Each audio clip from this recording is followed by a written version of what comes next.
Pensée du jour. Celui qui refuse de pardonner coupe les ponts sur lesquels doit lui-même passer. Proverbe. Chers adeptes du succès, le pardon est une force puissante, un acte de libération qui bénéficie autant à celui qui pardonne qu'à celui qui est pardonné. Ce proverbe nous rappelle que refuser de pardonner, c'est ériger des murs là où il faudrait construire des ponts. Pardonner, ce n'est pas excuser l'inexcusable ou nier une blessure, c'est se libérer du poids du ressentiment pour avancer plus léger vers son propre succès. 1. Pourquoi le pardon est une nécessité? Refuser de pardonner, c'est s'enchaîner soi-même à son passé. Le ressentiment alourdit le cœur. Il absorbe notre énergie et nous empêche de progresser. Le pardon est un acte de puissance. Il ne signifie pas oublier, mais choisir de ne plus être prisonnier de la douleur. Tout le monde a besoin de pardon un jour. Nous sommes tous imparfaits, et tôt ou tard, nous aurons nous aussi besoin d'être pardonnés.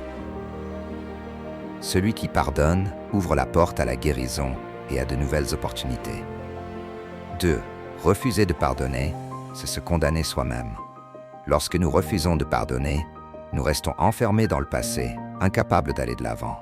Nous créons des barrières relationnelles qui nous isolent et nous privent de précieuses alliances.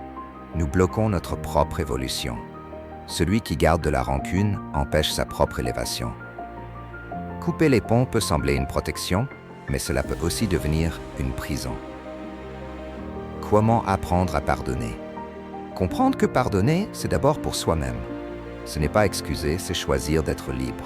Accepter que l'erreur est humaine. Nous avons tous fauté un jour et avons bénéficié du pardon de quelqu'un. Transformer la blessure en apprentissage. Demandez-vous, que puis-je tirer de cette expérience pour grandir? Le pardon est un acte de force, non de faiblesse. Il révèle une grandeur d'âme et une capacité à transcender la douleur. 4. L'appel à l'action. Chers adeptes du succès, aujourd'hui, identifiez une personne ou une situation où vous retenez du ressentiment. Faites un pas vers le pardon, ne serait-ce que dans votre cœur. Visualisez la liberté intérieure que vous ressentirez en lâchant prise. Conclusion, chers adeptes, pardonner, c'est s'accorder la paix et la liberté. Ne coupez pas les ponts dont vous pourriez un jour avoir besoin. Construisez-les avec sagesse, car un esprit libéré du poids du passé est un esprit prêt à conquérir l'avenir. Pardonnez, avancez et laissez votre succès être votre plus belle réponse à la vie.